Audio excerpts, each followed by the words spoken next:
this is not over here. I do need to check then that you can all hear me in the back. I don't have the loudest voice, but this has pretty good acoustics. Thank you for the invite, even though you may not have even had a say in the matter. One of the local pastors texted me or called me a while ago asking if I'd come speak at the pastors conference on Whidbey Island, and I've never been there before, and so I did that, and then Pastor Stites asked if I'd come do this. I live in Illinois, and I hate Illinois. Like I'm not supposed to hate things, but I do not like Illinois. We moved there from Southern California in 2020, and where we used to live 3.7 miles from the beach. We never counted, of course, and we could see mountains and things, and then like a dope, I said, I should take this job in Chicago area, and it is what it is, but it's very nice to see salt water and mountains and breathe in clean air and not worry about getting shot. The topic, I don't remember how it was, I wrote it, I forget the two sentences describing this a while ago, but it starts off with a reference or a quotation, or maybe it's just a paraphrase of 1 Peter 3:15, which is 1 Peter, the letter, is Peter is writing to Christians who have been dispersed through persecution around what we call Turkey today, like Asia Minor or Anatolia, and he addresses that. It's a letter of comfort and encouragement to those Christians who have been scattered that Peter actually describes as the elect exiles of the diaspora. Fancy language that suggests that God is the one who kind of orchestrated their spreading. Why? So that they might be living amidst non-Christians to speak the gospel to non-Christians. And the letter is, you could read the letter in probably 20 minutes. It's scripture, so of course I've got to say it's a nice letter, but it's a nice letter. It's a relevant letter for our times. And in the middle of that letter, in chapter 3, as he's encouraging Christians to, even though they might endure persecution, to endure it for the sake of righteousness. And then he says in 1 Peter 3, starting, I think it's verse 13 or 14, he says, suffer for righteousness' sake, but of course set apart Christ the Lord as holy. How? By always being prepared to give a reason for the hope within you when somebody asks, and to do this with gentleness and respect. That particular passage, the Greek, I'm not going to be a nerd and do Greek stuff with you, but just to illustrate a point about what theologians call apologetics, the Greek root word for give an answer or give a reason for the hope within you, the Greek word there is apologia. The way we might render that in English is an apology. Now, we don't need to apologize for anything when it comes for the Crusades or whatever liberals apologize for these days. There is the term apology in its ancient context. And even some contemporary English speakers use the term this way today still, is actually denotes more like a reasoned response to something. An example might be, some of you, so I'm not from California, but I lived there long enough. Pastor Stites is from there. I don't know if he pronounces his name this way, but have you all heard of Socrates? Really, Socrates, the ancient Greek philosopher, lived 500 years before the New Testament was written. Maybe in school you remember he gets arrested and accused of causing the youth of Athens to run wild, because he suggested to them, as he's teaching them as a philosopher, that they shouldn't just accept what they're told, but rather they should ask questions. And anyway, he's found guilty of that, and in the ancient world, that comes with a pretty serious sentence, such that he's given the ultimatum: you either need to go into exile and don't ever come back to Athens, or you need to commit suicide. He chooses the latter for whatever reason. And his student, a guy named Plato, was there, it seems, recording his last couple days. You know, the court says you're guilty, you've chosen this, you have a couple days to hang out with your buddies. I don't know if they called them buddies back then, but and Plato records a conversation that he entitles The Apology of Socrates. And what it is this is like probably the first instance of that word apologia. It's Socrates' conversation with people defending why he did what he did. Right? So an apology or an apologia, the scriptures, when it exhorts us to always be prepared to give a reason for the hope within us, it has kind of like philosophical and forensic and legal connotations. And in fact, you see this in the New Testament. There's lots we could probably look at, but if I could just kind of jog your memories, many of you have probably read the account of Paul at the city of Athens, where he goes to, it's sometimes not translated, and so they say the Areopagus or Mars Hill. It's in Acts 17, the second half of that chapter. Paul goes to Athens. He's hanging out there. He sees that these Athenians know nothing of Jesus and the resurrection, but at the same time, he describes them as very religious because they got altars and idols and things everywhere. And but as he's waiting for his buddies, I don't know if they called them buddies at that time either, but as he's waiting for them to show up, he spends some time in the marketplace where still this day, like larger and even not so large European cities usually have like a city center. You know, if you've ever been to England or somewhere like that, they'll have a city center where, especially on Friday or Saturdays and Sundays, there's tents set up and people are selling fruits, vegetables, and art and all these other things. Athens had a huge marketplace. Paul's there, and he's trying to get a sense of what these Athenian people believe. Paul does what Paul does. You know, Paul likes to talk, and at great length. There's one story in Acts that talks about how Paul is giving a sermon for so long, a guy falls asleep in a window and falls out. So he starts preaching there in the marketplace, and people start grumbling that there's somebody who's brought a foreign god to the city, who's talking about some god we've never heard of. And they're somehow, the book of Acts doesn't tell us exactly how, but these more official people in Athens, known as Stoic and Epicurean philosophers, show up, and they take Paul. They don't arrest him or anything, but they take him to a place called Mars Hill.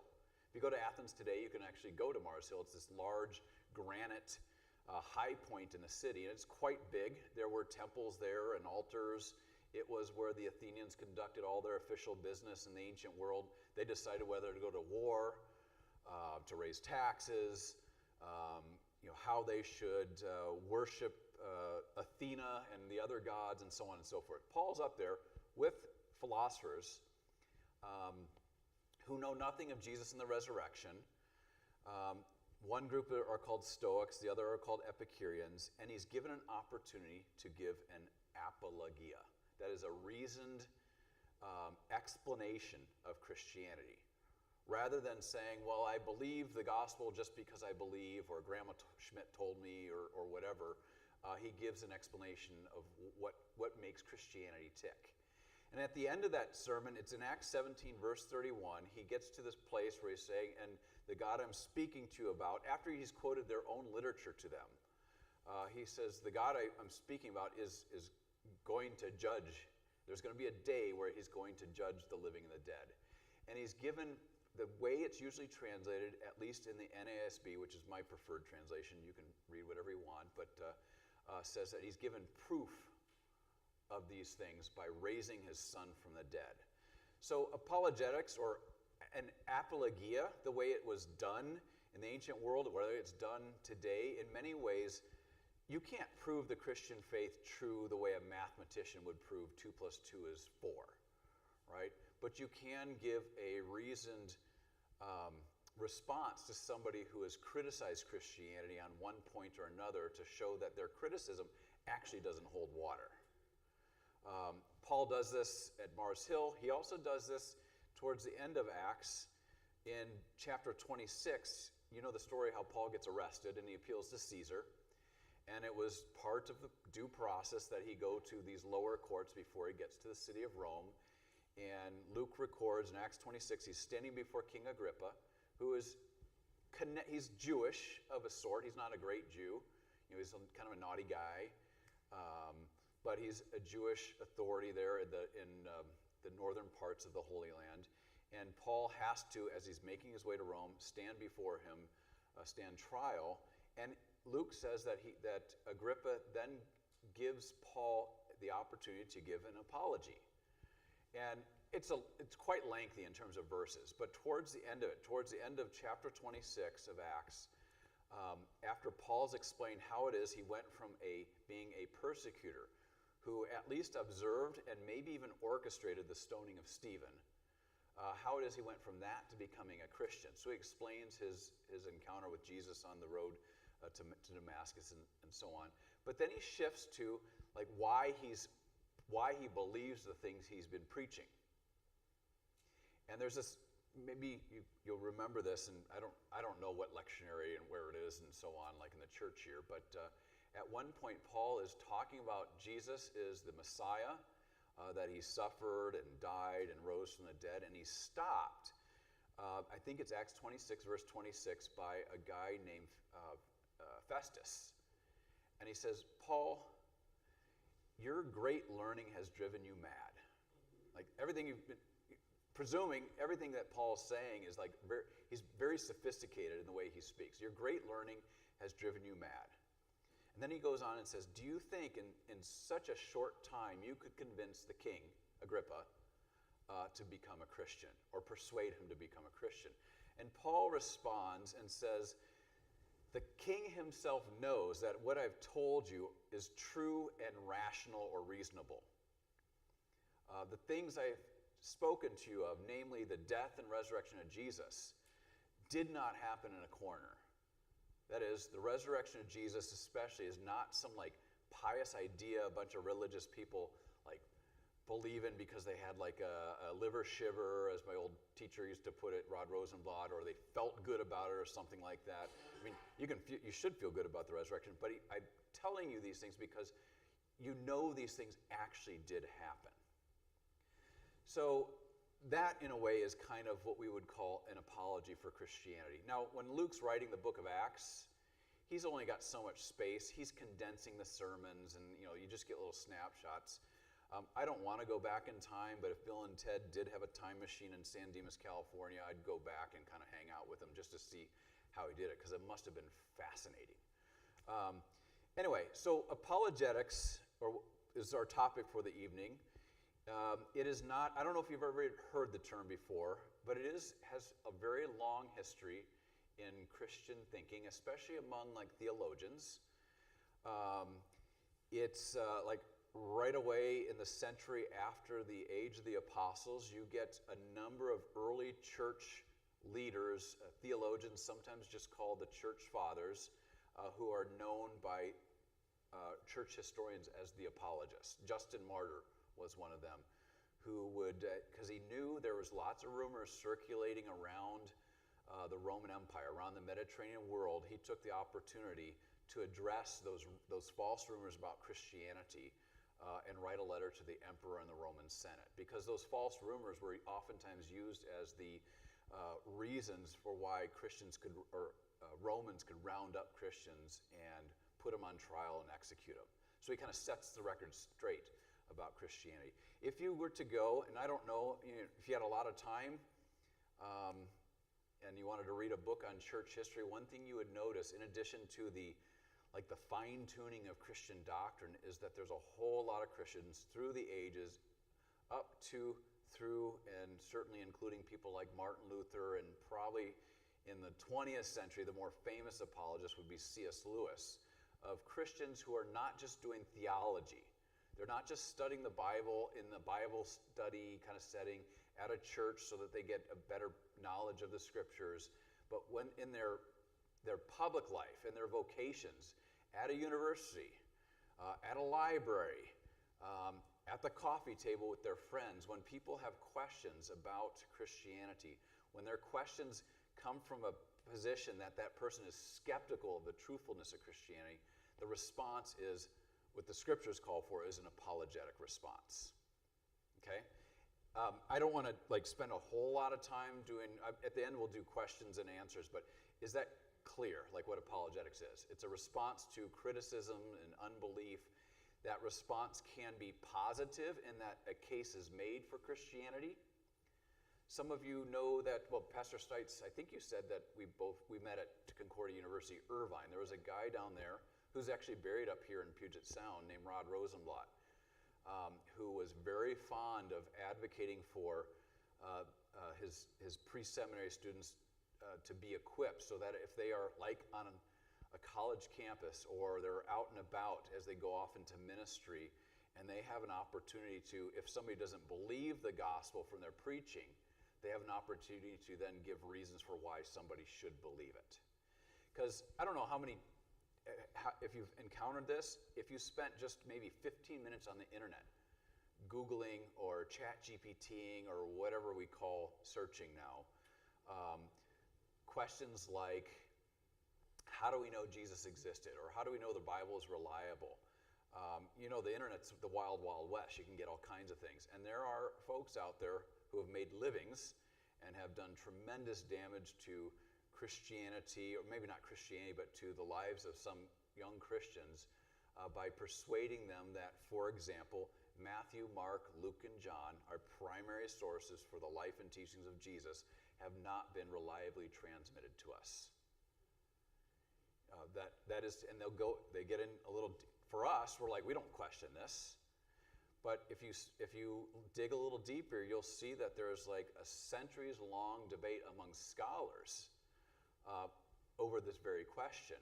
Why would they debate it? Because if you look very closely at, like, I don't know if you guys have pew Bibles, but if you have a study Bible or something, and you go to, for example, the ending of the Gospel of Mark, at chapter 16, verse 9, there'll be like a bracket or an asterisk or something there that will tell you, if you go to and follow the footnote on the bottom of the page, it'll say some early manuscripts don't have these verses from verse 9 to verse 20. And so there are people who will take that and say, something's been added to the text, or perhaps something's been taken out. And they'll say, we can't really know that what we have is what Matthew, Mark, Luke, and John originally wrote. Do you ever remember that book that was turned into a movie with Tom Hanks called The Da Vinci Code? One of the points made, that was historical fiction, right? But we live in challenging times where people aren't really sure what's fact and what's fiction, what's fake news, what's real news, and so on. In that movie/book, or book/movie, there's a conversation that takes place between I think he's the curator of a museum and the detectives who are looking for, I don't even remember what they're looking for, the Holy Grail and the bloodline, the alleged bloodline of Jesus and so on. And the expert says to the investigators as they're getting to a little theology and Bible history and says, what you don't understand, knowing that the detectives kind of had like a basic Christian belief, is that we would not have any doctrine of the Trinity, or nobody would believe Jesus was God or the Son of God if it wasn't for something that happened in the 300s AD. That is the Council of Nicaea, from which we get the Nicene Creed. Though it doesn't happen immediately, it takes a little while. But and there's a whole lot of, and the internet, college professors, don't think all college professors are out to destroy Christian faith, but there's a whole lot of them who are. They come up with lots of theories, and they use lots of facts, some real, some twisted, to support these sorts of theories. And it's apologetics that addresses those sorts of challenges. Some of them are very high level, tough stuff. Some of them, if somebody asks you like why it is you go to church every Sunday morning, like that can call for an apologetic response, and it's something you're already equipped to do. It might be the case that you go on Sunday morning because you've always gone on Sunday morning, and maybe you hear the absolution and you feel like tremendous comfort. That's all good stuff. But the real reason you believe all this stuff in the first place, I'm guessing, though you might not articulate it this way, is because of a particular historical event, which we just celebrated, what, is it a month ago now? I've been on the road, so I'm all confused. The actual historical bodily resurrection of Jesus. The scriptures themselves, 1 Corinthians 15. Spend some time reading that chapter. Tells us that if Jesus did not rise from the dead, like really rise from the dead, not like in our spiritually or something, like did not really rise from the dead, Christians are the most pitiable of all people. Not because they've wasted a lot of Sunday mornings, I mean, that would be true, and a lot of resources over the 2,000 years of church history, but they've believed a lie, and they're still dead in their trespasses and sins. So, like, even that could be described as an apologetic. I guess you could say, like, on a real basic level, an apologetic is when somebody's asking you questions about faith or criticizing your faith, always doesn't point inside to the way you feel about it. It's fine to feel great about the faith. In fact, you should. God gives us feelings and emotions. These are good things. But when it comes to articulating in a persuasive way Christianity, we point outside ourselves. We point especially to Jesus and the resurrection. That's the only reason Christianity exists. Try to do like a thought experiment. Imagine if Jesus didn't rise from the dead. Would we even have Christianity? It wouldn't exist. So that's the most important thing in all this. And for the apologetic that Christians are already prepared to give to the unbelieving world, it's just simply pointing to the fact that Jesus rose from the dead. Now, that's base level apologetics. Issues concerning the reliability of the Bible, the criticisms that Islam has of Christianity, the critiques that atheists and others that are part of not necessarily science, but we maybe call scientism, the way we interact with those types of people and those challenges are definitely fall into the category of apologetics. So we've got a little more than an hour to go. I wanted to talk about what are some of those prominent critiques out there and how should we think about them. We could start a number of places. I'll start. I don't want to spend a whole lot of time on this. It might not be relevant for you, and Pastor Stites has heard about 9 hours of lectures on it. But one of the, at least global, great demographic challenges of our day and age is the challenge of Islam. I mean, it presents more than just a theological challenge. There are maybe 1.9 to 2 billion Muslims across the world.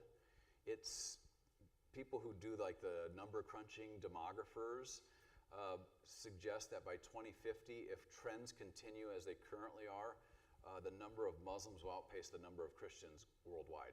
I don't know if that's true or not, because I think Christianity is exploding in parts of the world. We just don't hear about it a whole lot, because when it explodes in places like the Muslim majority countries, you can't hear about it, because otherwise that's going to get the local authorities interested, and they're going to begin looking for Christians. But it's quite significant, and spend time in the big cities in the United States, you'll see that there's Muslims everywhere. In Chicago, it's somewhere, they estimate somewhere between like 750,000 to about 1 million Muslims. Within about a 10-mile radius of my house are 4 mosques, and I live in Wheaton. You've all heard of Wheaton? That's where Billy Graham was, and Wheaton College and so on. There's a lot of former churches that have been converted into mosques and things like that. Not like through any malicious means. They're not like doing things in the dark and so on. They're just purchasing real estate because there's a large Muslim population and doing their stuff there. I have night vision goggles. I look routinely in the mosque to see what they're doing. Everything's above, just kidding, but above board. But one of the things that Islam says, well, I don't know if you've had contact with Muslims. They can be nice. They can be kind of scary, depending on what sort of Muslim you meet and where you meet them. But one of the claims of Islam, the central claims, especially in relationship to Christianity, is that Islam has been around since Adam and Abraham, all the patriarchs and all the prophets, and Christianity is a deviation at best away from Islam. They will claim things like, even Jesus, the Quran itself says in chapter 19, has Jesus, right after he's born, he looks at Mary. She's the only female named in the Quran. She's virgin. She gives birth to Jesus. the Quran says Jesus was just a man, yet he was also a prophet of Allah. And you have baby Jesus. I want to quote something from Talladega Nights, but it'd be irreverent in a church. But you have baby Jesus looking up at Mary, who's distraught because she's not married and she's got a child and she's got to go explain things. And Jesus looks up at her and says, "Don't worry, mother. I am a prophet of Allah." And you go, okay. And then here's the one that it's really quite interesting. If anybody tells you that Islam and Christianity are basically kind of the same sort of thing, point them to Quran chapter 4, where it says that Jesus was not crucified, nor did he die. Instead, he was raised up into heaven. So, if Jesus wasn't crucified, he didn't rise from the dead. That means Christianity is false. And there are Muslim apologists or polemicists, Muslim debaters out there who will use that very point to try to undermine Christianity. And they'll bring in a whole bunch of because they know most of their audiences have not done research. Why would anybody do research on this stuff anyway, unless they're a super nerd like Francisco? But when they're talking to these big audiences, they'll bring up all these things that seem really authoritative. They'll refer to the Gospel of Barnabas, which sounds like, if there is a Gospel of Barnabas, this would be incredible. That's Paul's companion, so we should probably read it. And if you read the Gospel of Barnabas, it's a real thing. Jesus says he's a prophet of Islam, and he doesn't die on a cross, right?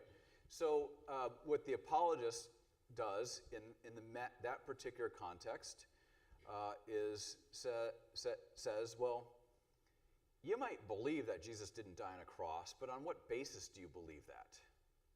For what reason? And they're going to say, well, the Quran says he wasn't crucified on a cross. And they'll add things to it, like God would not allow a prophet like Jesus to be dishonored and so on. But the basic foundation is the Quran says Jesus did not die on a cross.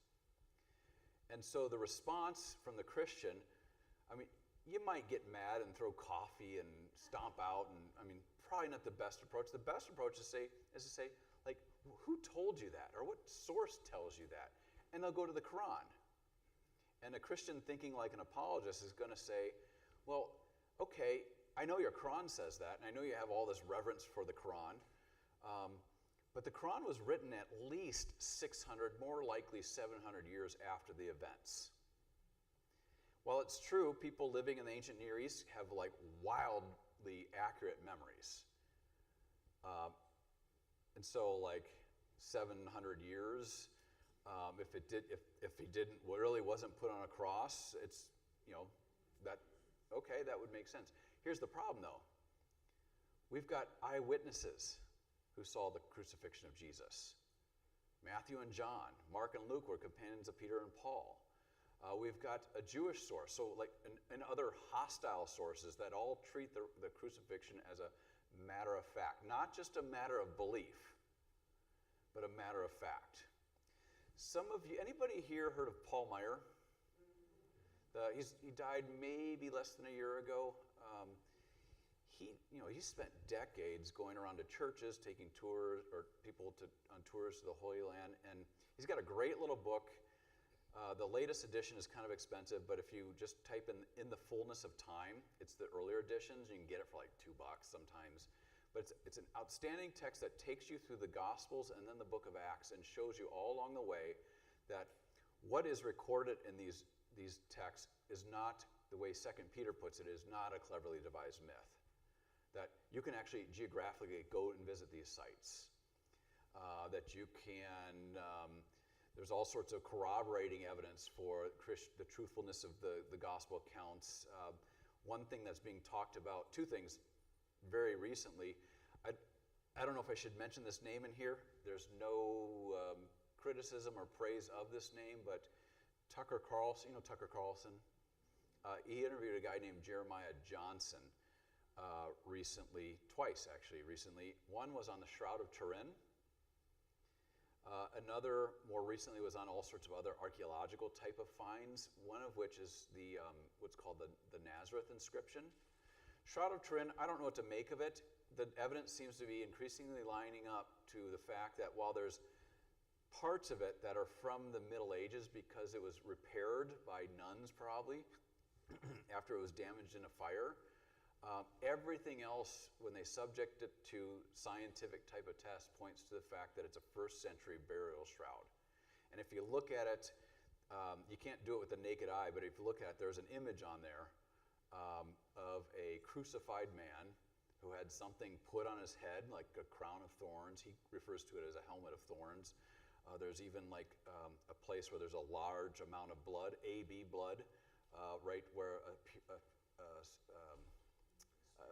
a spear pierced his side and so on. So that's pretty remarkable. Do we need that sort of evidence? No. Is it pretty awesome? Absolutely. The Nazareth inscription is just a granite, or it's marble plaque that records a decree from Caesar. It doesn't tell us what emperor.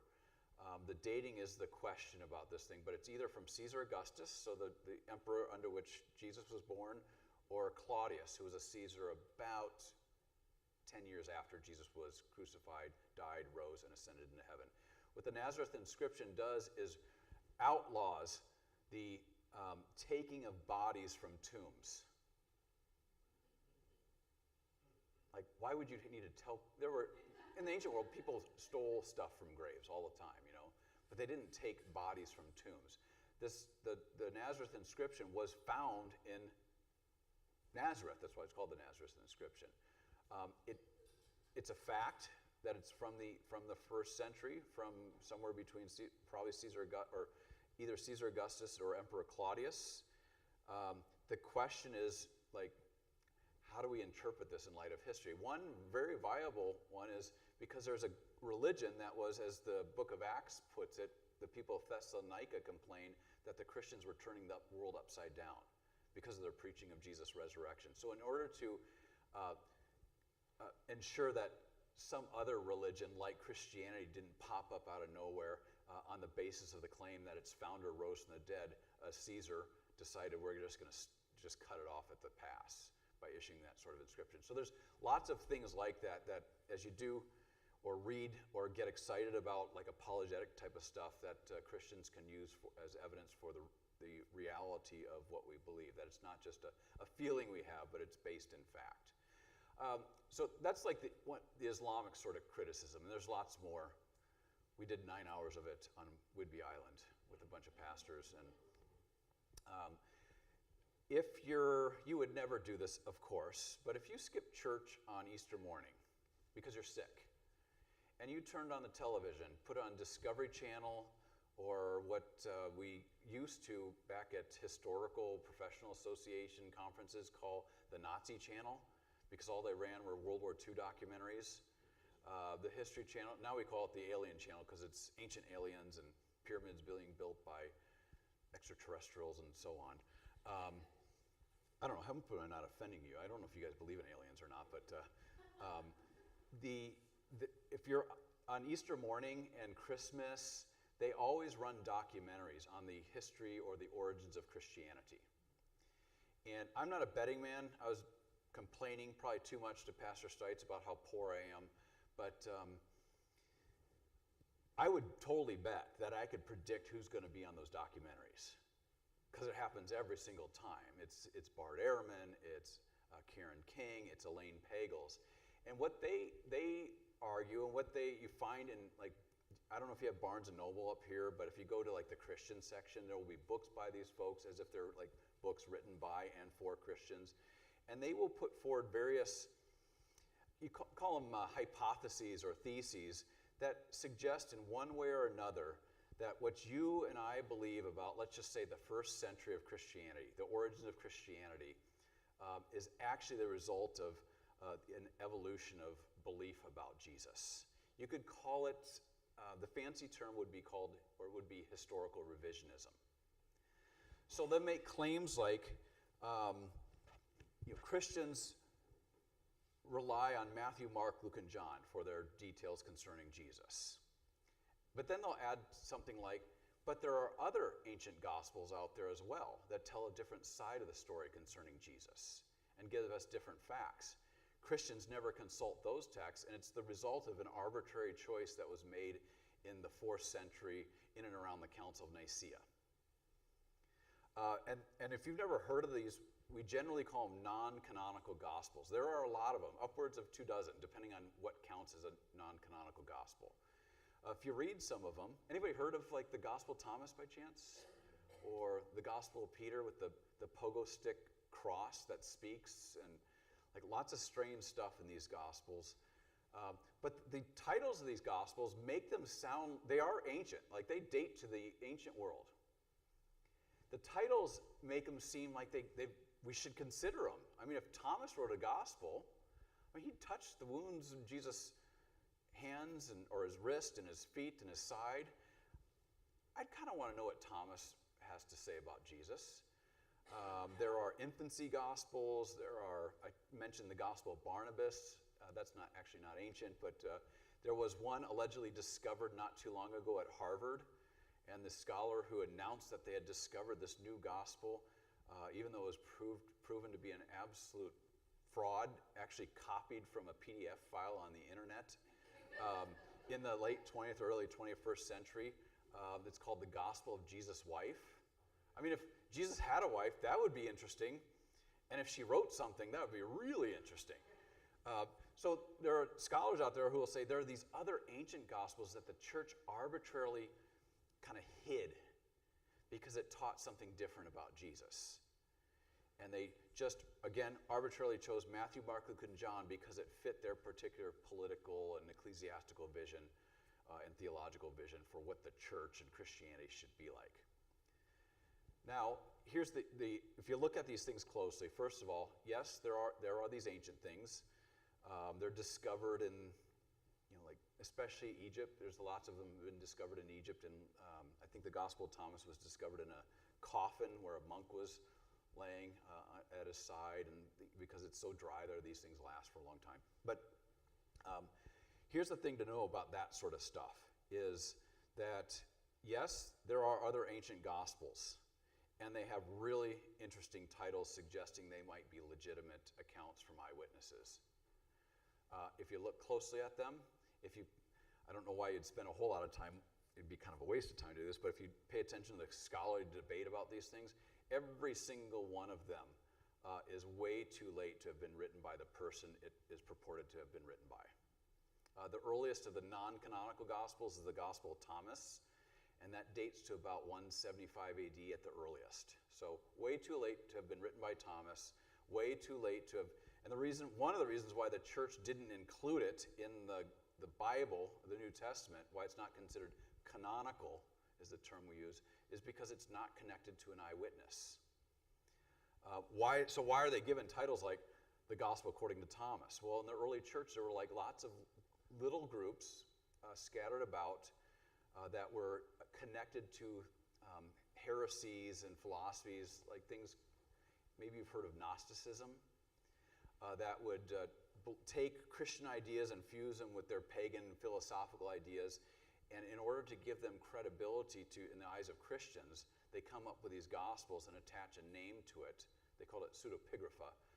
Attach a name to it so that that if a Christian had this, they might think, oh, I should probably read this. But bottom line, they're all too late. They are, of course, interesting to read. If you read one of them and you're having trouble with it, ask Pastor Stites to help you think about it.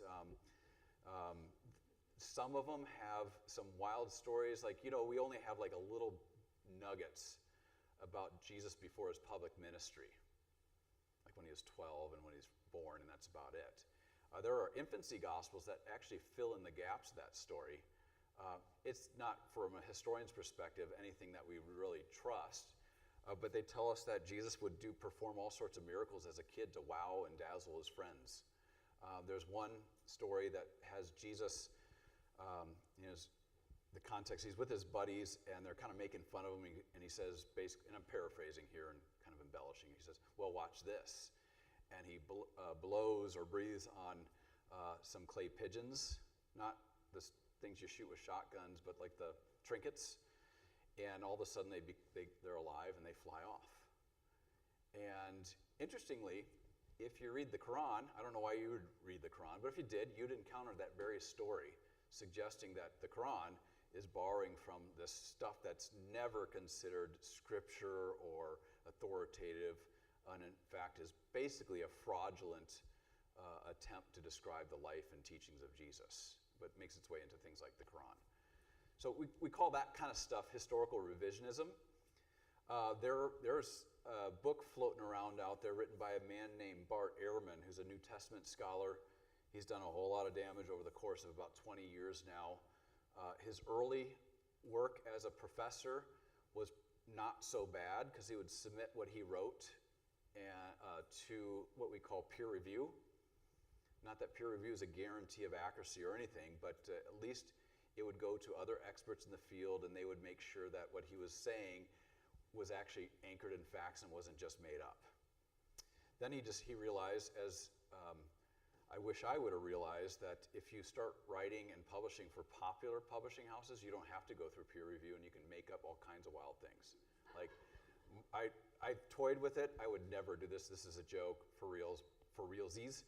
But like, there's one place where Luther says that he strangely felt like a woman.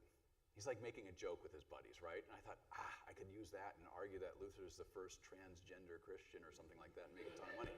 But I don't have enough guts. And if I did it, it would be under a pseudonym. So if you see a book about that, maybe it is me. If I'm driving a Mercedes or something, then you know it was me. But there are, like, what Ehrman, I forget the major title, but the subtitle is How Jesus Became God. And this is another example of revisionism. Essentially his argument, and this argument's been around for some time.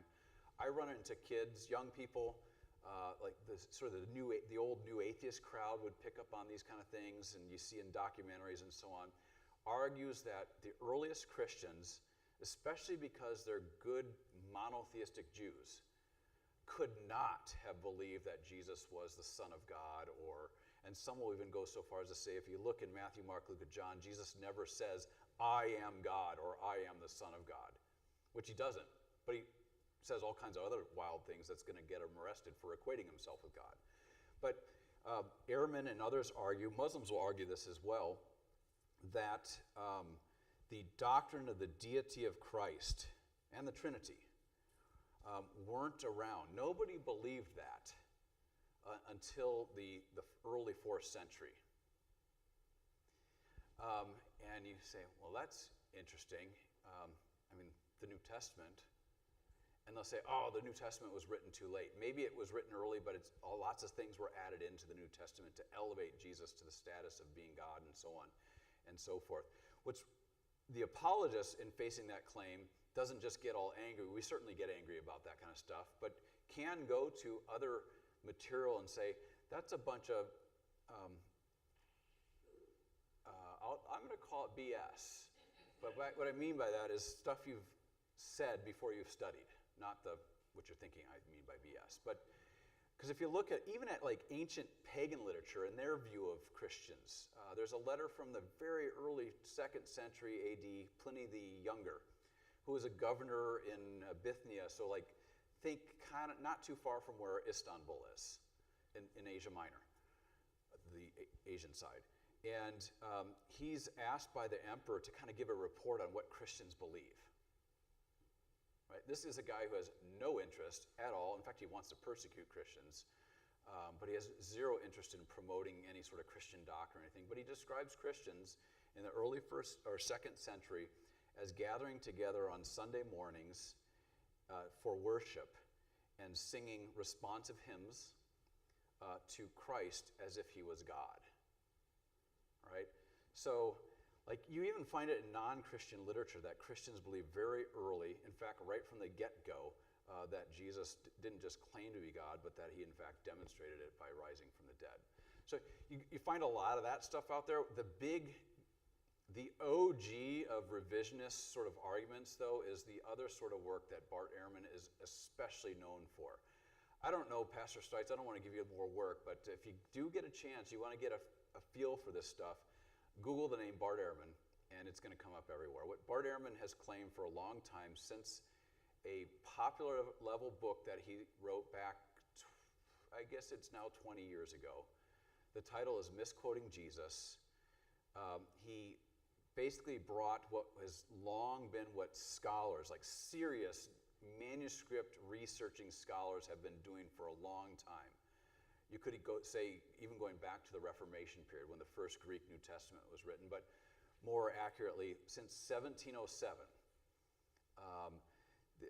when the New Testament, copies of the New Testament in the Greek language have been published with what's called a critical apparatus. So think footnotes, lots and lots of footnotes that point out every time in a manuscript you find slight variations.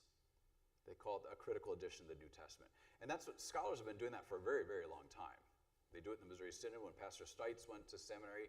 Well, I know him. Maybe he didn't really study the critical apparatus, but I don't think anybody really does. But when he's reading the Greek New Testament there in that seminary classroom, they read and translate the Greek New Testament, and on the bottom of the page of their New Testament are a whole bunch of weird-looking letters and numbers that are references to handwritten copies of the New Testament from the 15th century going all the way back to the earliest fragment we have from the New Testament dates to the early 2nd century.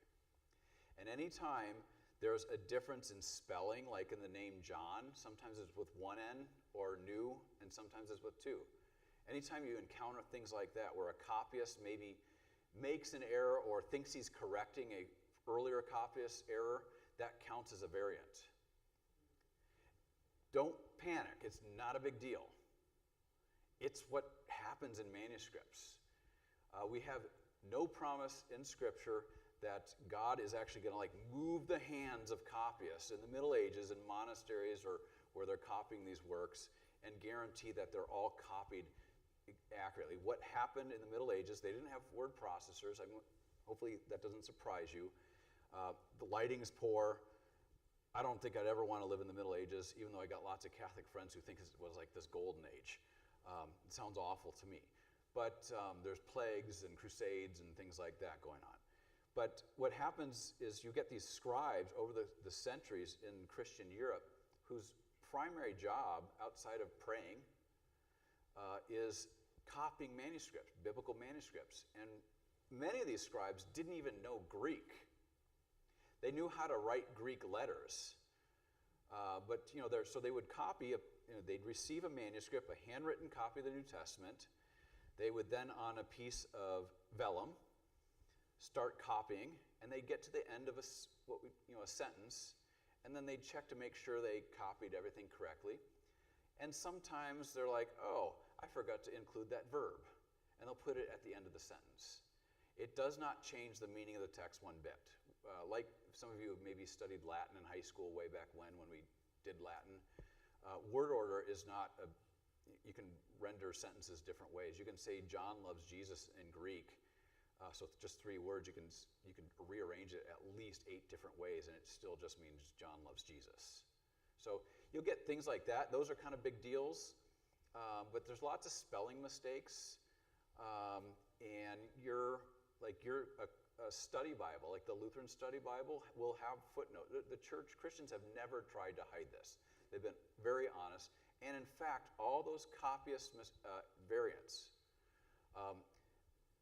don't actually tarnish the reputation, the reliability of the transmission of the New Testament, but actually increase it. Because if everything lined up, I'm not like Alex Jones conspiracy theorist, but that would tell me there's something going on in the background. It's just people make mistakes. We could replicate mistakes like that by, if I wrote something and then passed it to you and said, you guys, you've got like a week. You got to pass it around everybody in this room, and over the week you've got like an hour to copy it. There will be little things. We could, at the end of it all, after 60 of you or however many of you, after we collected all your handwritten copies, your manuscripts, look at it and determine basically what the original text was with a 99% degree of probability. In fact, what's remarkable with the New Testament, as an aside, if you're interested in this sort of thing, go online to the Center for the Study of New Testament Manuscripts.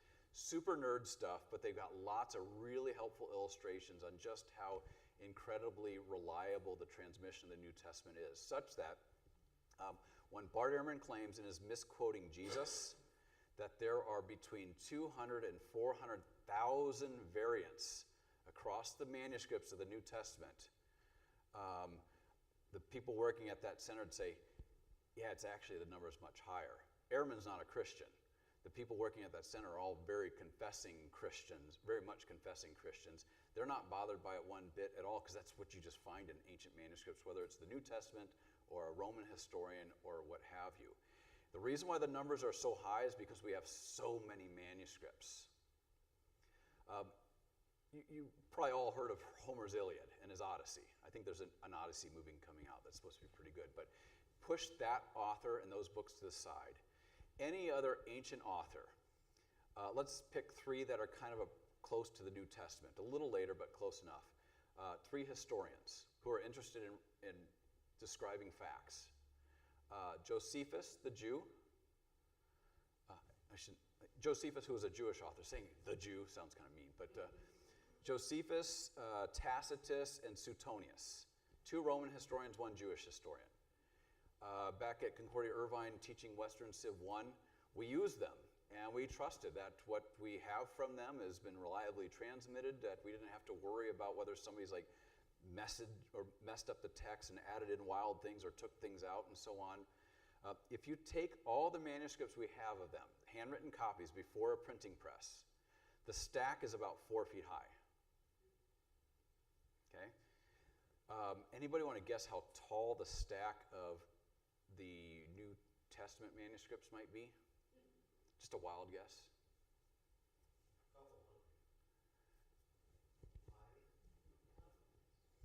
How many more zeros? Over a mile high.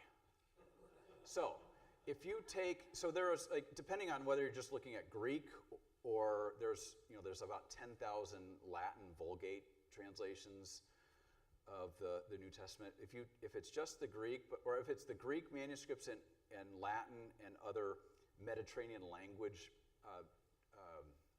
translations, the number is around 25,000 manuscripts. Now, some of those are just little, like 3x5 card fragments.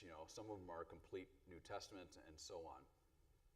But what people, they're called text critics, which is different than, if you've heard of higher criticism, this is a different thing.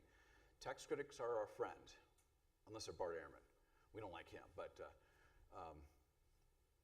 you should still love him. Maybe pray for him. But what they do, when you hear the term critic, you think like somebody who's like, like text critics are, just think of it as like textual analysis.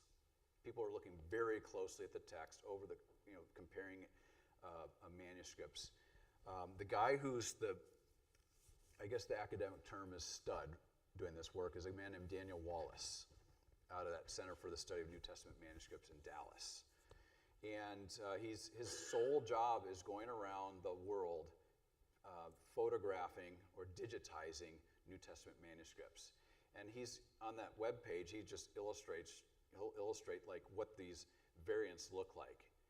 And it's mostly, with the exception of the ending of the Gospel of Mark, there's a story in John, the woman caught in adultery, starting at the very end of chapter 7, going to chapter 8, verse 11. And then there's like a few like single words that scholars argue over what's the original one. So like the beginning of the Gospel of Mark, that leper comes to Jesus. If you have the old NAV, it's going to say that Jesus was angry when he came to him. Perhaps because of what sin has done, he's angry over that. But the ESV is going to say Jesus took compassion on him. The reason why they're translated differently is because there is a very early manuscript that has the verb for angry, whereas a majority of the manuscripts, including some early ones, has the verb for took compassion on him. There's maybe about 12 of those issues in the Gospels. And every study Bible is going to indicate in the bottom of the page that some manuscripts have this verb, others have this. No historian who works with this stuff is going to say, oh, we can't trust any of it. That's the sort of thing that Bart Ehrman would claim. He'll claim something factual, that there are lots and lots of variants, and then he'll say, so if there are these variants, and they're like something added to, like a letter, or maybe something is forgotten in the text. He goes, that should lead us to ask the question, well, what else has been added and what else has been taken away? The proper response to that is, well, what evidence do we have that something has been wholesale taken out or added?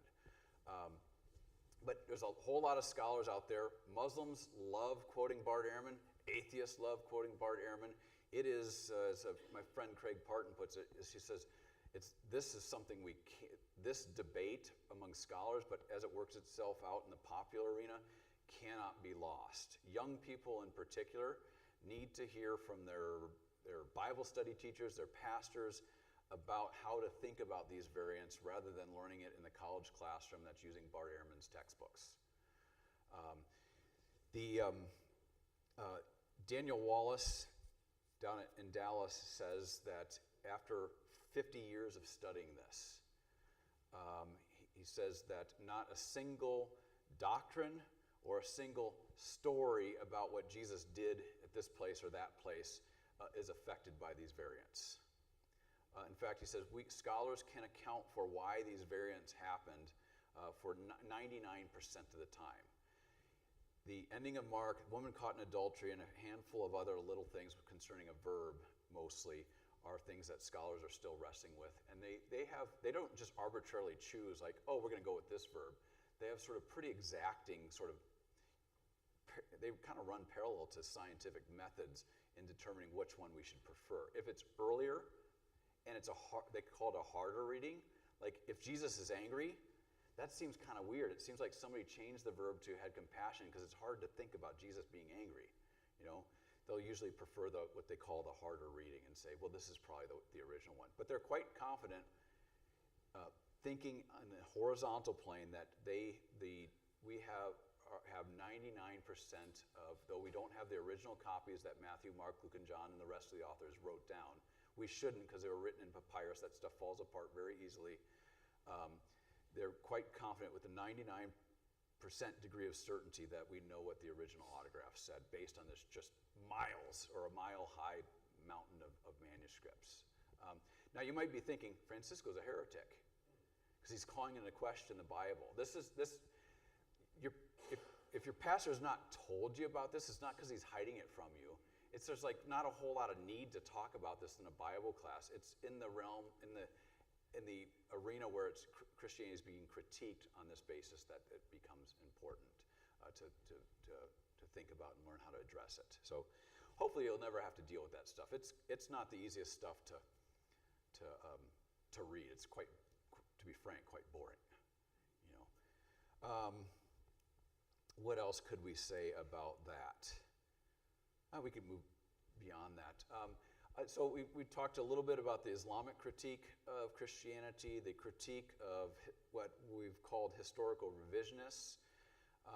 These guys aren't so much around anymore, but their disposition towards Christianity still is.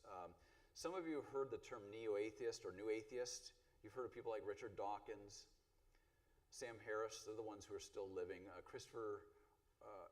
Did I say Christopher Hitchens yet? Okay. Christopher Hitchens or Daniel Dennett, and there's a handful of other guys. In the wake of September 11th, they started writing these books directly attacking religion in general, but usually they had Christianity in its sights. And they would argue that there's no good reason to believe God exists in the first place.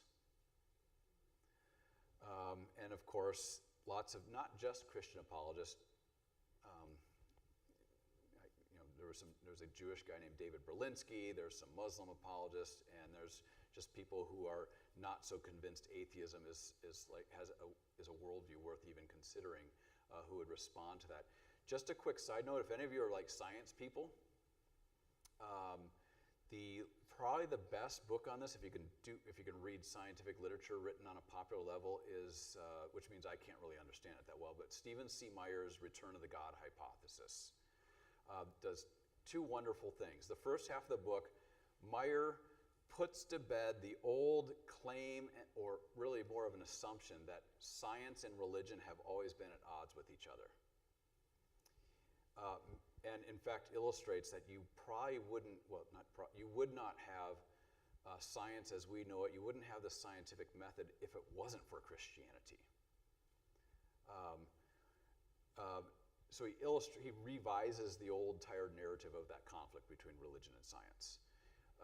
And then the second half, it might be a little more than the second half of the book, he argues that the findings of science in the 20th century actually makes what he calls the God hypothesis a live option today, if you will.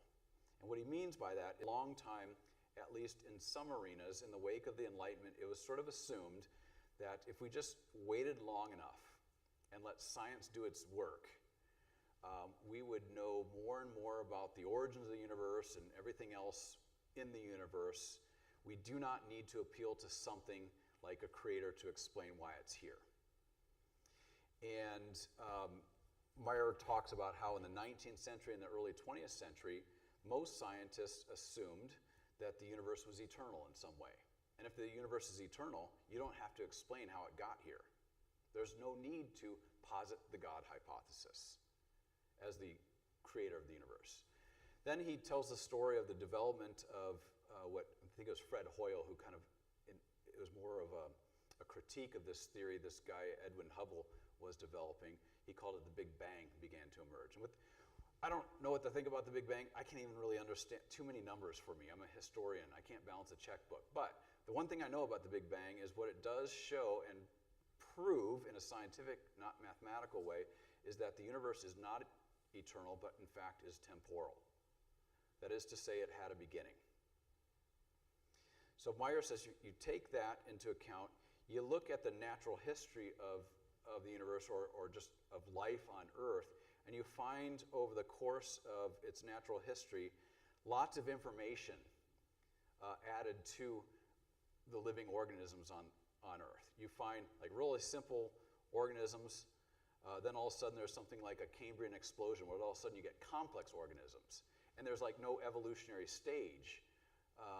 And so you get that. You also get things he calls cosmological constants that he presumes the Big Bang, he runs with the Big Bang theory, he's happy to presume. He says, had things not unfolded in the wake of the Big Bang the way they did, had there not been certain, like physical laws in the universe, the universe would not be the way it is. In fact, it would be such a place that it would not even be able to sustain life. Stuff would fall apart and collapse in on itself and so on. So you take into consider that sort of thing, like the fine-tuning is the phrase he'll use of the universe. And then his favorite topic is if you look very closely at living organisms like a human being at its DNA and the complexity of genetic information and ask the question, where did all that information come from? You're led to the conclusion that there's got to be some sort of mind behind it. And he quotes that famous theologian Bill Gates, who says that when he learned about DNA, he realized he's never seen anything more complex, not even the most sophisticated software that he's looked at. And so the argument is, it's a probabilistic argument to be sure, is that there's got to be a mind behind it. That we don't have any other example of something that complex springing from nothing. So his conclusion is that if the question is, like, what's the best worldview fit for all that data, it ain't atheism, because atheism can't tell you how you got the universe in the first place, unless you jump to something like multiple worlds hypotheses, like multiverses, like the stuff on science fiction. Some will do that, but by and large, it's a temporal universe, and we don't have an explanation for how it got here. For Meyer, a reasonable explanation is there's a mind behind it. And then he concludes by saying that if you consider other worldviews, they don't account for all that evidence. It's only the theistic view, which isn't necessarily Christian, but it is, posits a God as creator, who's before, beyond, outside of our universe. And then it opens up the live question, like, if there is a God, and Meyer says science shows that it's reasonable to believe God exists, the next question is, how can we know about him? There was a philosopher, he's been dead now for a good 20 years, I think. His name was Antony Flew. Pastor Stites I don't know if you cut your teeth on Antony Flew, but Rod Rosenblatt would always assign Flew. Flew was kind of a contemporary. I think he was a little younger than Madeline Murray O'Hare. Remember that gal? She wasn't the brightest bulb. Antony Flew was very sharp. And he's known for a lot of things, but he spent 50 some odd years teaching philosophy of science and philosophy of religion at universities around the world, or at least the English-speaking world. And sorry, I'm going to do this because we're recording, I think. And he argued, and he really believed that the evidence pointed to the fact that the best worldview fit for all the scientific evidence was the presumption of atheism, as he called it. Then in retirement, he wrote his last book, which was entitled There Is Not a God, and he had the not crossed out. And it was basically, actually a pretty easy to read autobiography where he details his intellectual journey, and he explains the very beginning that his whole career he's taken as his basic assumption in any sort of research he did that he was always going to follow the evidence where it led, even if it led him to positions that he didn't really find tasteful. And he goes over like Big Bang Theory. He especially focuses on information in every human cell and how that information does remarkable things like, and this is going to be like a terrible explanation, but how it creates proteins, amino acids, proteins fold on themselves, and you get organs and all kinds of other things, and then you get a human being and that acts a certain way, and so on. And he says, in light of all these discoveries from about the middle to the latter part of the 20th century, he says, I have to abandon my old atheistic presuppositions and say that there must be some sort of mind or designer or God behind the scenes. Interesting. Awesome. Doesn't mean he's a Christian. There's a little appendix. Does anybody read appendices in here to books? Oh, some fellow travelers. Okay. In the second appendix of that book, he kind of argues or raises a question that I'm pretty sure he said elsewhere he learned from C.S. Lewis. So in C.S. Lewis's great book, Mere Christianity, after he's shown, and you guys, some of you have read it, you certainly know of the name, C.S. Lewis, after he made this argument that everybody believes that there's, though they disagree on the details, that there is moral right and wrong in an objective way. You know, you can illustrate it just by stealing from somebody. They're not going to say, oh, that was wrong because I feel that way. It's wrong because it's wrong to steal. Or there's no, if there's like a 3-year-old girl here, the illustration would be, what if I went up to Alani, that's my 2.5-year-old daughter, and just punched her right in the face? Would it be objectively wrong? Yeah, because there's laws against it and so on. What if we're at Mars with Newt Gingrich building the first American colony on Mars? Would it be wrong there, even though there's no written code against that sort of thing? Yeah, it'd still be wrong because it's just as wrong. It's like natural law. Lewis illustrates that because there's a moral law built into the world, and that we can discern it, though we'll disagree about the details, that suggests there must be a moral lawgiver. And then Lewis says, and I think this is where Flew picked up on this from, is he says, even though we can show that there's a moral lawgiver or a God of some sort, doesn't mean Christianity started to speak yet. It's when that we start asking the question, like, how do I know anything about this moral lawgiver? And especially, what do I do when I find out that I've done all sorts of things that have broken that moral law that moral lawgiver has given? And so Flew asks that question in the second appendices in a way. I'm very much paraphrasing and summarizing here, but he says, I believe in a God that's kind of like the God of Aristotle, the God of the philosophers. You know, a God who created things and set things up in such a way that they were orderly enough it can run on its own. He goes, however, if I had to assert anything more about God, there would have to be a need for a revelation. There would have to be some sort of revelation of God in time and space that was discrete and clear that I could point to. And he says, I've studied world religions my entire life as a philosopher. And there are lots of religions out there that claim in one way or another that God has made himself known, or the gods have made themselves known. He says, the one that I take seriously, though I don't believe it yet, is the claim that Christians make, that God showed up in time and space in the person, he doesn't say in the person and work of Jesus Christ, but that's the point he makes, that God became incarnate, and that he didn't just, that there's not just claims for it, but actually he did certain things to demonstrate that he was divine. And then he refers to the work of, there's a famous Anglican theologian named N.T. Wright, who has this, a lot of books, a lot of big books that I've ordered and that have not been cracked open. But a book called The Resurrection of the Son of God, that is just, it's a masterpiece. There's some things with N.T. Wright that are a little odd, but this really is a masterpiece. I've dabbled in it, but Anthony Flew refers to that, and also to his good friend, a guy named Gary Habermas, to say that there actually is a strong factual case for the resurrection of Jesus, and that should cause us to think a little more, or reflect on whether or not his claims are in fact true. And if they are true, Flew did not believe it. As far as we know, never believed it. If they are true, that would change everything.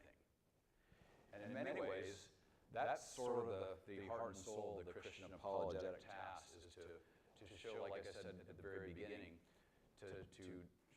when we in the public arena with our unbelieving friends, and if they have questions about why it is we're spending so much time at church on Sundays and whenever else you all come and do things with the church, or why you go to Seward, Nebraska to learn to perfect your organ technique so that you could serve a church, and so on and so forth. It's not just because it makes us feel good or brings great comfort when we hear the Holy Absolution. That's all great. It's because of something outside of us. It's because we really believe that God was in Christ, reconciling the world unto himself. And that he did this, as Paul says to Agrippa, not in some corner that you have to have the goggles of faith to know, but rather is available to investigate. And that's Pastor Stites and I, and I see Pastor Swirl is here too. That's why I've been looking over here, because he makes me nervous, especially when talking about science. That's the bread and butter of apologetics, and especially in a Lutheran context. There's lots more to be said, of course. We have about 15 minutes, though. I want to ask, I've said a lot, and it's kind of like a fire hose. Are there any questions about any of this? I don't bite, by the way. I'm rather friendly. Unless you're Muslim, then I get a little antsy. But, yeah.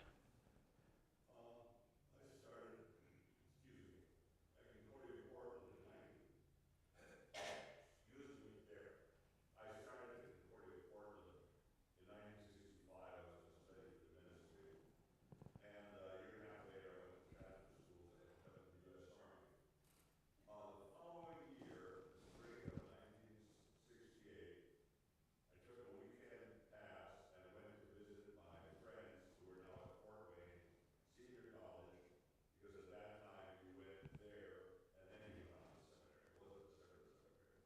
Senior College. And the weekend I visited, coincidentally, they had guest speakers at their Sunday service, and it was two guys who were kind of I think they were Methodists, and they were kind of the advocates, the leaders, the instigators of the God is Dead movement that Sunday. And they were talking about how when they were at the service, the overhead lighting made it kind of glare on the page, kind of hard to read it, whereas the lights down here were better and more helpful. And afterwards, the guys told me, you see, our motto is the light from above. And they're saying, we don't need the light from above. We just need, this, whatever happened to the God is Dead movement? Really good question. For me, history ends around 1600. It's dead. Was it Joseph Altizer or Altizer was one of the big names in that movement, and I know he debated one of the Lutheran apologists, a guy named John Mark Montgomery, and I think I've heard the debate on cassette tapes, but it's been a long time. But I seem to recall that he skewered him, and I think as apologists went to work on the Death of God movement, they exposed it for being intellectually hollow, or can I say in a church setting, flaccid. What's sad is that as the guys were discussing it, they seemed to be going along with it. Of course, this was like the year before Cinemax and the whole thing. Yeah. The whole album. And I don't know, I personally was amazed that they would invite someone like that to. Oh, it was on the Fort Wayne campus? Oh, that's fascinating. Yeah, no, it was at Fort Wayne, at campus. Huh. Interesting. They invited them in to speak. Interesting. Yeah, I don't know that bit of history. And I'm probably not going to look into it. So there's your task. No, it's gone. Yeah. Any other questions? You talk about Muslims growing, but we also have Mormons. Mm-hmm. And what I see is a lot of churches that have never really, they're like standalone churches, a whole bunch of them that aren't really affiliated with too much. Mm-hmm. How do you counter? It seems like they're just wrong in their thinking. Like the Mormons, meaning them, those And folks? also the standalone churches where they say more like, we're just doing our own thing here. Oh, well, I think, like non-denominational churches, two very different things. Non-denominational churches are all over the map. You wouldn't know what they believed until you started looking at it. And the one with the same name in a different city can believe something different than the other. They typically have kind of a Baptist theology, typically, not always. I would say that sort of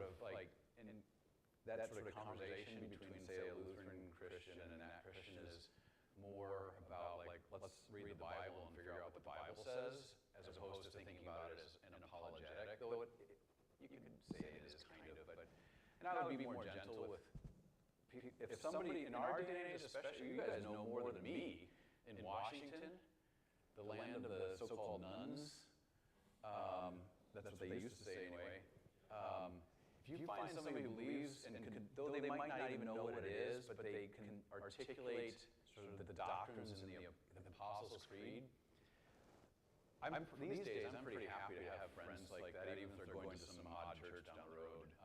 Now Mormons, that's a totally different thing. Definitely not Christian, though they claim to be. And where that can take place, actually quite naturally, a conversation that might be apologetic, or might lead to kind of an apologetic conversation, is right in your living room.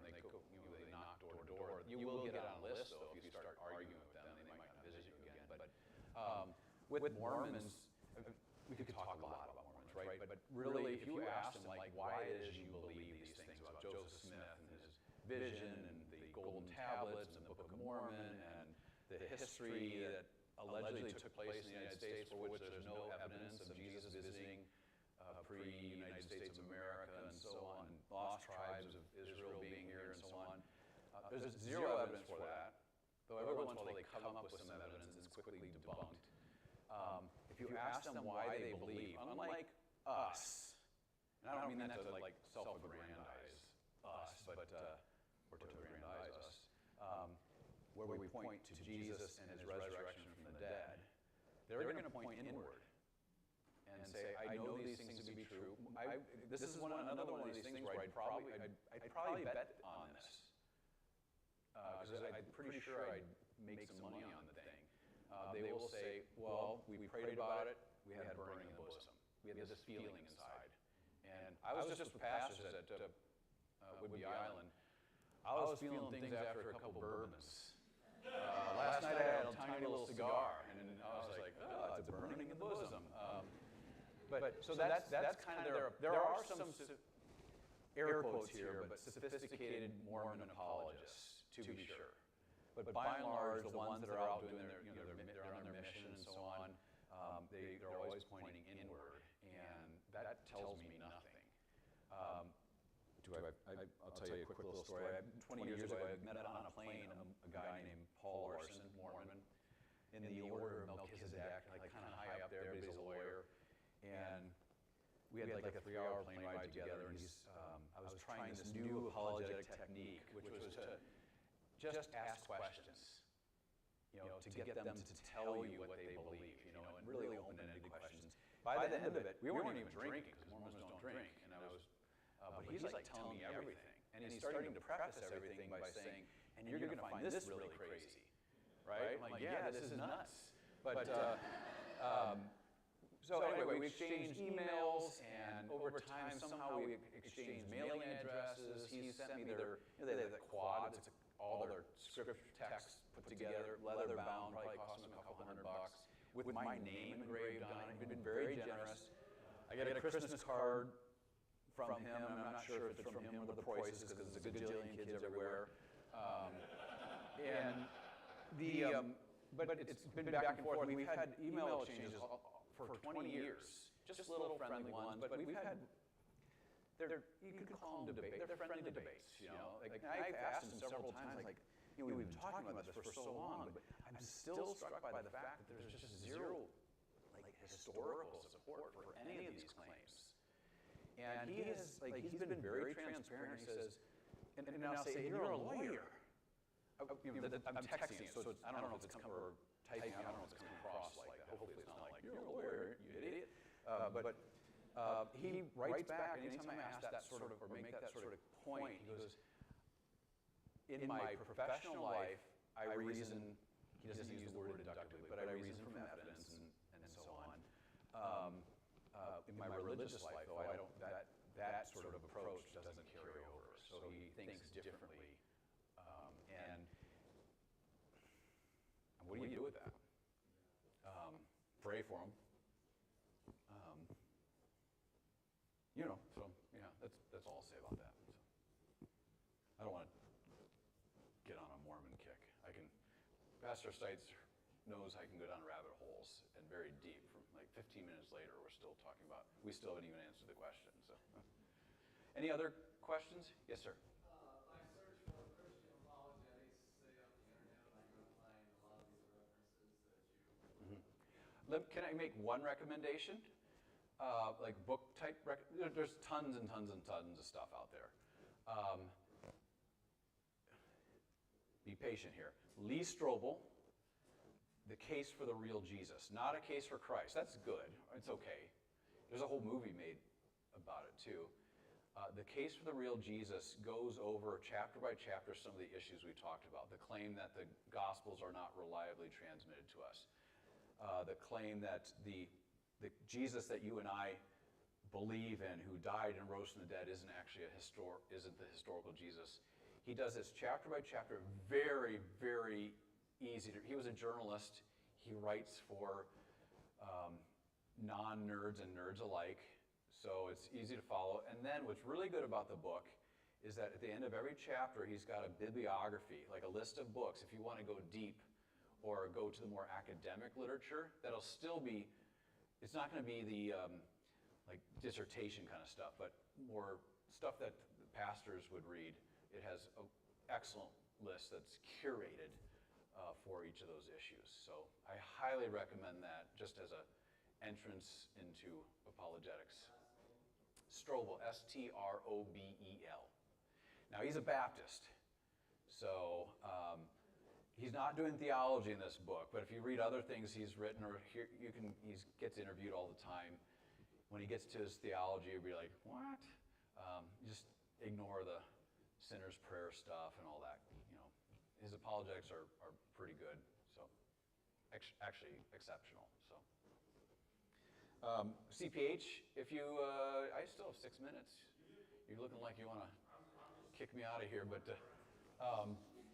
if you insist on Concordia Publishing House materials,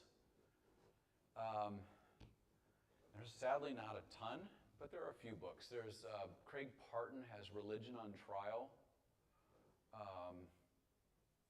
He's a lawyer and does that. There's Making the Case for Christianity, that's in part written and edited by a guy named Adam, and a handful of others, and they're fine, but I think Strobel's is an excellent introduction. Anything C.S. Lewis wrote is really good, but he's writing, not quite 100 years ago, but century or decades ago, and some of it can be kind of dated, but still helpful.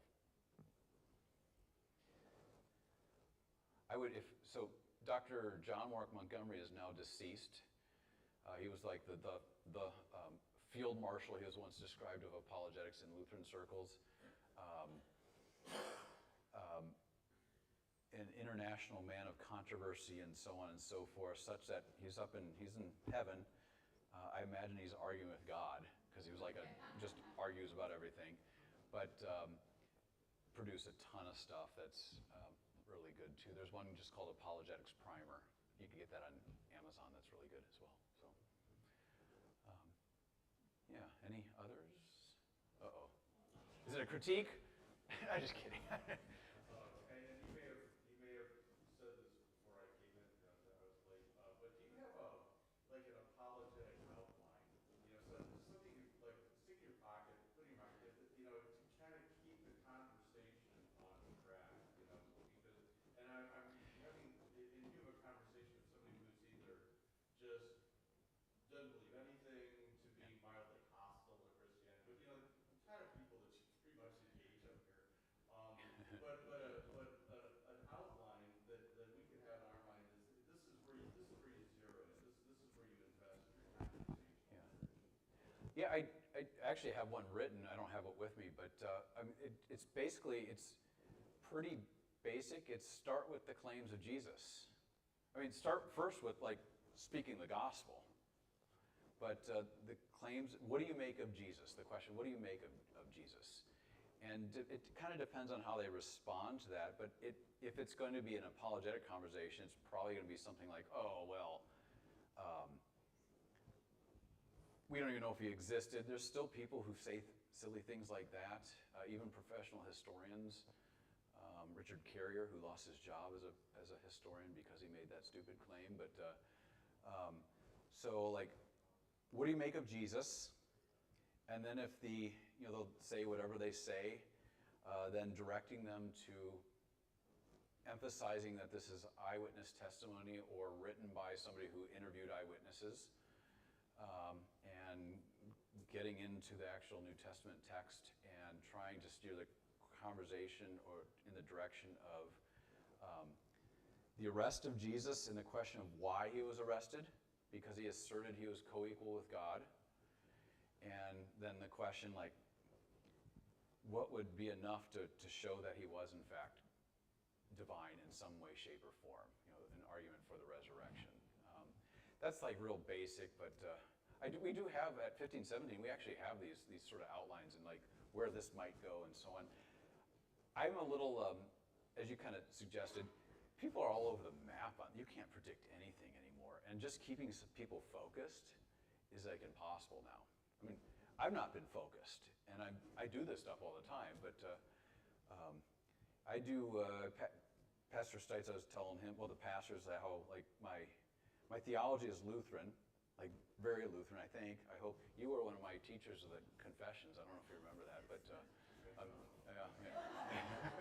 That's how impressive I was.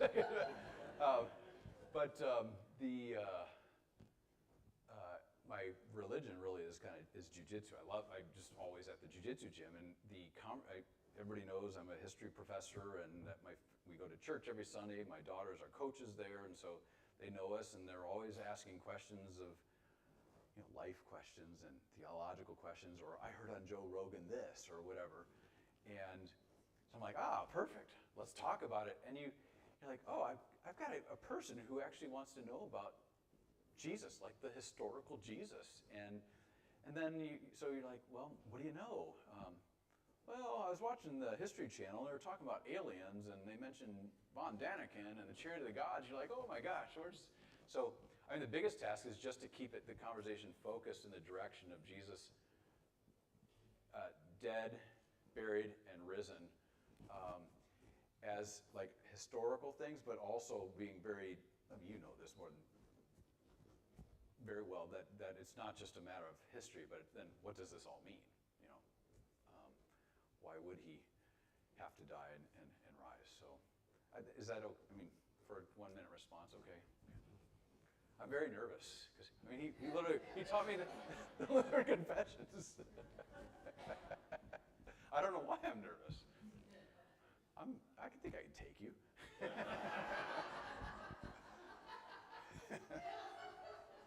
Anyway, yes, one last question. How do you see deprogramming in apologetics going forward? We've got a lot of Oh. strange ideas coming out, especially from evangelicals now. I didn't know you were saying evangelical and interdenominational apologetics is different than just worldwide apologetics, but they seem to be bleeding out, especially with just the strange ideas about, like, now everybody's really hyper-focused on Nephilim out of nowhere, and you're like, Yeah. why are you people talking Yeah, about? because it was on Joe Rogan. It was on Joe Rogan, but it's been around for a little, you know, it's bleeding out just Yeah. everywhere. So you use the word deprogramming. Do you mean like, at least analogously to like what people used to do in the 60s and 70s when they parents would pay for somebody to kidnap a kid, bring him to a hotel room and spend time with them until they stopped believing that crazy stuff? I'm so happy you used that term because I've sometimes said that that's kind of one of the big apologetic tasks is just deprogramming people from this weird, all these bizarre ideas they have because they have access to so much information, and a lot of it is really who doesn't want to know about the Nephilim? You know, the unseen realm and everything else. I want to know. But so in many ways, like the old sort of apologetics, arguing for God's existence, the reliability of the New Testament documents, the historicity of the resurrection of Jesus, all very important and core. But sometimes just even more basic than that. It's in the realm of, especially in the age of AI.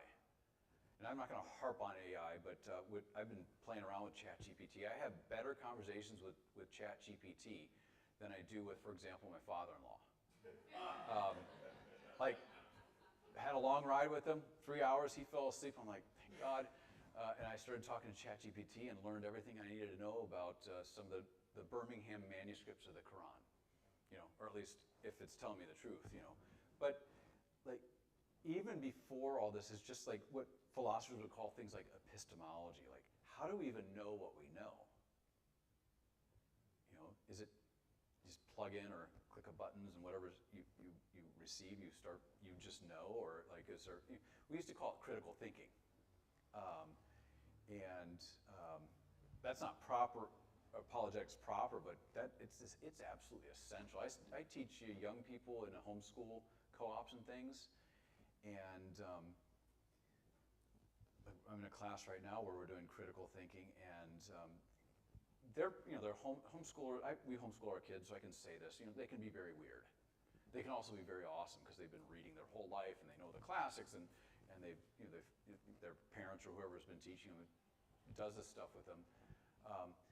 But when we talk about political topics, it gets really base, like, and these are sharp kids. It's like, well, so why do people make the political decisions that they do? And the answers are sometimes like, well, because Democrats are dumb and Republicans are right, and you're like, what? So, like, just teaching kids not necessarily what to think. I mean, your kids, of course, you should indoctrinate them in the old sense of the word, like lead them into a tradition. But teaching them how to think about things, even wild claims, and not be scared of talking about these things at the kitchen table. My oldest son has had a kind of a rough road, and for a while he was running around claiming he was an atheist. And we were at the Grand Canyon once, and they're doing their presentation about it being however old, whatever. I went, whatever. But my son's snickering. And I asked him, like, what were you laughing at? And he goes, as an atheist, he goes, come on, Dad, the earth isn't whatever billions of years old. And I'm like, wait a minute, so you're like a young earth guy, but an atheist.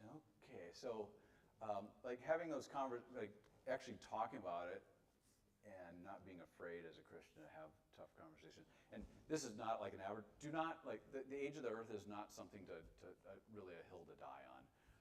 That's a complicated issue, and I don't know if it's even within our reach. But, lots of things. So, but the task now, I think, as a dad of 4 kids who are now, they're in their 20s and down to their mid-teens,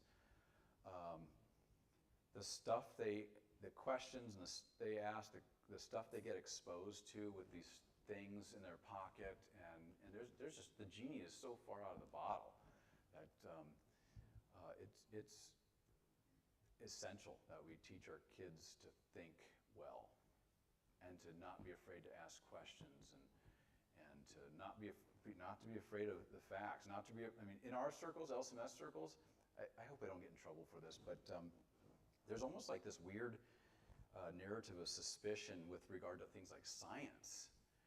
And I'm like, good heavens, Luther says, in the small catechism, God has given us a reason in our senses and still preserves them. That's the province of science. We should be champions of it. But because there are some bad scientists out there, or like more ideological scientists, a handful of them, they don't speak for all of science, and yet we sort of look cross-eyed at the work of scientists. And I don't know that should be our disposition. So, sorry, I'm gassing off. It's 6 minutes after. You don't have to pay extra, but I don't know what he has in store for me, but I'm willing to hang around and talk after this.